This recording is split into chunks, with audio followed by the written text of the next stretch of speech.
տեսնում ենք, որ շարունակվում են ձերբակալությունները իշխող ռեժիմի կողմից ընդդիմադիր թեկնածուների նկատմամբ, մենք նաև ֆիքսում ենք, որ վերջին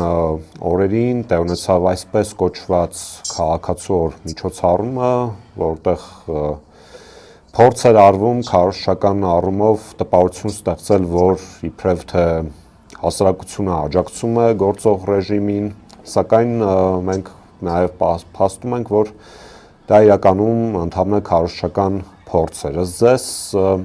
վերջին օրերին Հայաստանում ինչ էր կատարվում։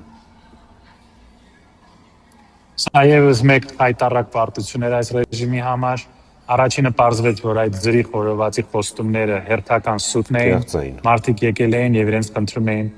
իրենցից խնդրում էին վճարել 6000 դրամ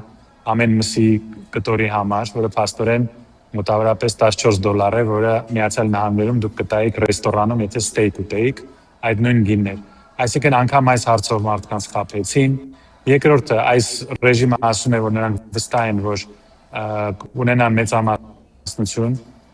խորհրդարանում, բայց վստահ ղեկավարությունը չէր լինի խորովածով մարդկանց խաբել, կաշառել, որ նրանք գան եւ մասնակցեն իրանց ցույցին։